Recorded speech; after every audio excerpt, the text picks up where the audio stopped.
रामनवमी पर मेरठ से अयोध्या चलेगी रोडवेज स्पेशल बस। रामनवमी के मौके पर यूपी रोडवेज ने अयोध्या के लिए स्पेशल बस चलाने की तैयारी की है। यात्रियों की सुविधा के लिए सोहरा, बगेट और मेरठ डिपो से बसेस चलाई जाएंगी। ये बसें 16 अप्रैल से शुरू होंगी, जो 20 अप्रैल तक चलेंगी। अयोध्या होते हुए गोरखपुर जाने वाली बसेस पहले की तरह चलती रहेंगी। रामनवमी के मौके पर अयोध्या में 17 से 20 अप्रैल तक रामनवमी मेले का आयोजन किया जा रहा है। एनईपी के विद्यार्थियों को बड़ी राहत, छठे सेमेस्टर में माइनर बैक देने की छूट। चौधरी चरण सिंह विश्वविद्यालय ने स्नातक स्तर पर एनईपी, बीए, बीकॉम, बीएससी छठे सेमेस्टर के छात्रों को बड़ी राहत दी। द्वितीय सेमेस्टर में गलत माइनर, स्किल और को करिकुलर विषय गलत भरने अथवा इनमें फेल छात्र अपने छठे सेमेस्टर की मुख्य परीक्षा के साथ बैक पेपर दे सकते हैं। यूपी में अब ड्रोन से होगी खेती। ट्रेनिंग के बाद किसानों और युवाओं को कानपुर से लेना होगा सर्टिफिकेट। यूपी में अब ड्रोन से खेती की शुरुआत होगी। इसके लिए प्रदेश सरकार ने अनुमति प्रदान कर दी, लेकिन ड्रोन से खेती के लिए कानपुर का सर्टिफिकेट लेना अनिवार्य होगा। प्रदेश सरकार ने इसके लिए कानपुर स्थित चंद्रशेखर आजाद कृषि और प्रौद्योगिकी विश्वविद्यालय को पहला व इकलौता नॉलेज सेंटर बनाया। नोडल सेंटर के तहत विश्वविद्यालय में ड्रोन से जुड़े शॉर्ट टर्म कोर्स व प्रशिक्षण कार्यक्रम संचालित किए जाएंगे। अयोध्या एयरपोर्ट को मिली नई फ्लाइट। इन दो शहरों के बीच होगा non stop operation. Spice jet airlines ने अयोध्या के लिए नई फ्लाइट शुरू करने की घोषणा की है। इसके अलावा दिल्ली और कोलकाता से पाक्योंग के लिए भी फ्लाइट बहाल कर दी गई। अयोध्या के लिए एक नई फ्लाइट का ऐलान किया गया। ये ऐलान स्पाइस जेट एयरलाइंस की तरफ से किया गया है। स्पाइस जेट एयरलाइंस जल्द ही हैदराबाद से अयोध्या के बीच नई फ्लाइट शुरू करने जा रही है। गोरखपुर हाट तैयार, चुनाव बाद आवंटित होंगी दुकानें। एक जिला एक उत्पाद योजना के शिल्पियों के हुनर को मंच देने के लिए गोरखपुर विकास प्राधिकरण की ओर से सिटी मॉल के सामने दिल्ली हाट की तर्ज पर बना गोरखपुर हाट का निर्माण पूर्ण हो चुका है, लेकिन लोकसभा चुनाव की आचार संहिता के चलते दुकानों का आवंटन फिलहाल नहीं हो सकेगा।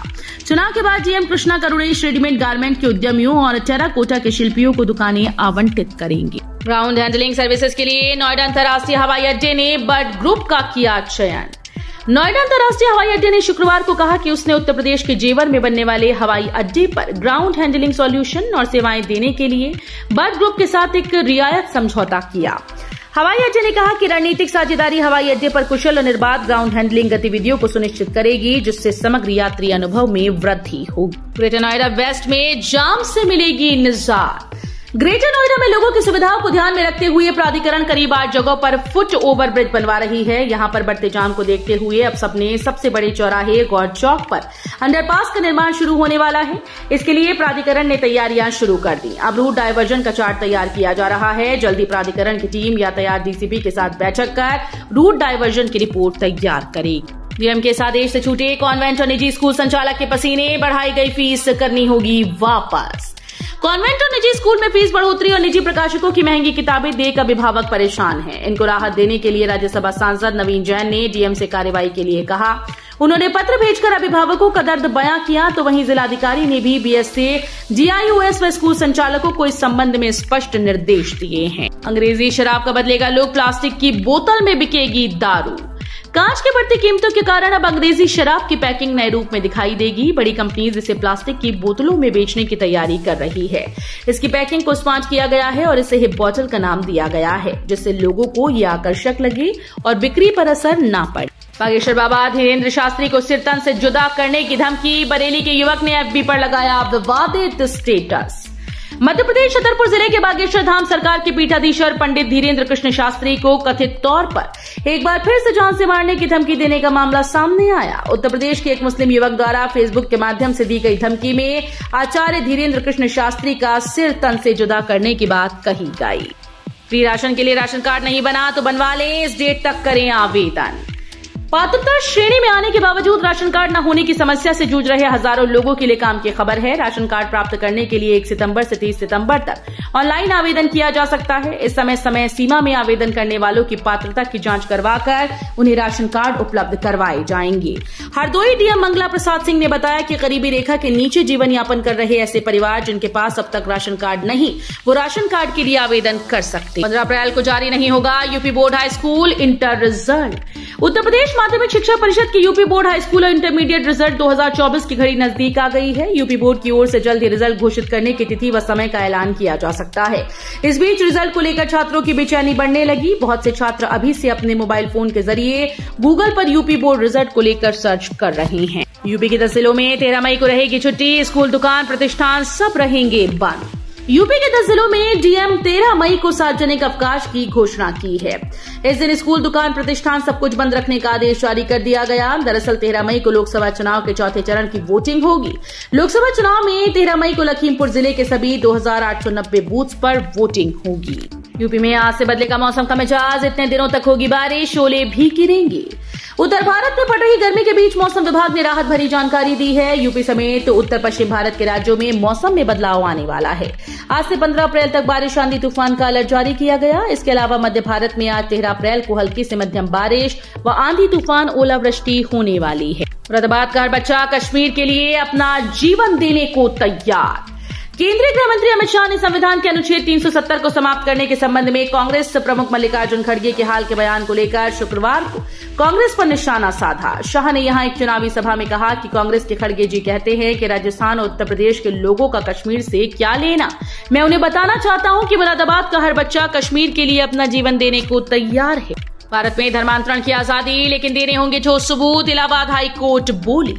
इलाहाबाद हाईकोर्ट ने अपने एक आदेश में कहा कि भारत में लोगों को अपना धर्म बदलने की स्वतंत्रता है। साथ ही कोर्ट ने यह भी कहा कि धर्मांतरण के लिए इस बात के पर्याप्त सबूत दिखाने होंगे जिससे कि यह साफ पता चल सके कि ये स्वैच्छिक है। जस्टिस प्रशांत कुमार ने अपने एक आदेश में कहा कि सिर्फ इतना कहना धर्मांतरण के लिए पर्याप्त नहीं है कि कोई व्यक्ति सिर्फ मौखिक या लिखित रूप से इसकी घोषणा कर दे कि वो स्वेच्छा से धर्मांतरण कर रहा। हाथरस में नामांकन प्रक्रिया शुरू, पहले दिन इन 14 उम्मीदवारों के लिए पर्चे खरीदे। 18वें लोकसभा चुनाव के तीसरे चरण के लिए अधिसूचना जारी करने के साथ नामांकन प्रक्रिया शुरू हो गई। हाथरस लोकसभा सीट के लिए नामांकन प्रक्रिया के पहले दिन दलीय व निर्दलीय उम्मीदवारों ने 14 नामांकन प्रपत्र दिए। हालांकि प्रमुख दलीय पार्टी के उम्मीदवारों के समर्थकों ने 3 व 4-4 के सेट लिए। बसपा के 9 प्रत्याशी और घोषित, 2 मुस्लिम व 3 ब्राह्मणों को टिकट। बहुजन समाज पार्टी ने शुक्रवार को 9 लोकसभा सीटों पर अपने प्रत्याशियों के नाम की घोषणा कर दी। पार्टी की चौथी सूची में 2 मुस्लिम जबकि 3 ब्राह्मणों को टिकट दिया गया। वहीं पार्टी ने अपने पूर्व प्रदेश अध्यक्ष भीम राजभर को आजमगढ़ से चुनाव लड़वाने का फैसला लिया है, जिनका मुकाबला भाजपा के दिनेश यादव निरहुआ और सपा के धर्मेंद्र यादव से होगा। वरुण के गढ़ में गरजे अखिलेश, कहा पीलीभीत के नाम से भाजपा नेताओं का चेहरा पीला। समाजवादी पार्टी के राष्ट्रीय अध्यक्ष पूर्व मुख्यमंत्री अखिलेश यादव ने शुक्रवार को पूरनपुर में चुनावी सभा को संबोधित करते हुए भाजपा पर जमकर हमला बोला। उन्होंने कहा कि पीलीभीत का चुनाव पहले चरण में है, वो पहले चरण में ही हम लोग खुशखबरी सुनाने जा रहे हैं। यहाँ बड़े बड़े नेता आ चुके हैं, देश के बड़े नेता आकर अपनी बात कह चुके हैं। लोग नाम और गांव बदलते हैं, राहुल ने तो बदल लिया परिवार। स्मृति ईरानी ने गांधी फैमिली पर साधा निशाना। केंद्रीय मंत्री स्मृति ईरानी ने अमेठी से सांसद रहे कांग्रेस नेता राहुल गांधी पर निशाना साधते हुए शुक्रवार को यहां कहा कि सभी के नाम बदलते, गांव बदलते सुना है, लेकिन परिवार बदलते किसी ने नहीं सुना। उन्होंने कहा कि राहुल गांधी ने वायनाड में कहा कि वायनाड उनका परिवार है और वहां के लोग वफादार हैं। लोकसभा चुनाव तीसरे चरण के नामांकन शुरू, आगरा की इन सड़कों पर न निकले, मिलेगा भीषण जाम। तीसरे चरण के लिए नामांकन प्रक्रिया शुक्रवार से शुरू हो गई है। नामांकन 19 अप्रैल तक होंगे। 13, 14, 17 अप्रैल को अवकाश रहेगा। ऐसे में 5 दिन नामांकन होने के चलते एमजी रोड पर जुलूस व भीड़ से जाम लगेगा। ऐसे में एमजी रोड पर 5 दिन 10 से 4 बजे के बीच निकलने से बच। यूएस वर्ल्ड यूनिवर्सिटी रैंकिंग में आईआईटी बीएचयू 6 पायदान चढ़ा। भारतीय संस्थानों में आईआईटी बीएचयू 7वें स्थान पर पहुंच गया है। जारी क्यूएस रैंकिंग में आईआईटी बीएचयू को उत्कृष्टता के कई पैमानों पर आंका गया। पिछले वर्ष के मुकाबले ओवरऑल रैंकिंग में सुधार के साथ ही एशियाई विश्वविद्यालय रैंकिंग में इसे 59वां स्थान मिला। भारत की सैन्य ताकत से कांपेंगे दुश्मन, 97 LCA मार्क 1A लड़ाकू विमानों की खरीद के लिए टेंडर जारी। रक्षा मंत्रालय देश में निर्मित 97 LCA मार्क 1A लड़ाकू विमानों की खरीद करने वाला है। इसके लिए सार्वजनिक क्षेत्र की कंपनी हिंदुस्तान एरोनॉटिक्स लिमिटेड को 65,000 करोड़ रुपए से अधिक की लागत का टेंडर जारी किया गया। गृह मंत्री अमित शाह बोले, इस बार 73 और 65 नहीं, यूपी में सीधे 80 सीटें जीतेंगी। गृह मंत्री अमित शाह मुरादाबाद में बोले कि इस लोकसभा चुनाव में यूपी की सभी सीटों पर भाजपा का परचम लहराएगा। उन्होंने कहा कि पहले की सरकारों में कानून व्यवस्था लचर थी, आज योगी के शासनकाल में माफिया और गुंडे पलायन कर रही हैं। अमित शाह ने कहा कि मुरादाबाद के लोग 5-7 तक बड़े परेशान रहे। उन्होंने कहा कि 2014 और 2019 में पीएम प्रधानमंत्री बने, इसका सबसे बड़ा कारण यूपी है। विश्वविद्यालय में डिस्टेंस लर्निंग से करें MBA MCA, नए सत्र से होगा बदलाव, छात्र ऑनलाइन कर सकेंगे पढ़ाई। कानपुर के छत्रपति शाहू जी महाराज विश्वविद्यालय में नए सत्र से बड़ा बदलाव होने जा रहा है। अब देश भर के छात्र विश्वविद्यालय में संचालित कोर्सेज की घर बैठे पढ़ाई कर सकेंगे। विश्वविद्यालय में पहली बार डिस्टेंस लर्निंग एजुकेशन के तहत स्नातक व परास्नातक और ऑनलाइन डिस्टेंस एजुकेशन की मदद से BBA, MCA, MBA, BCom की कक्षाएं संचालित की जाएंगी।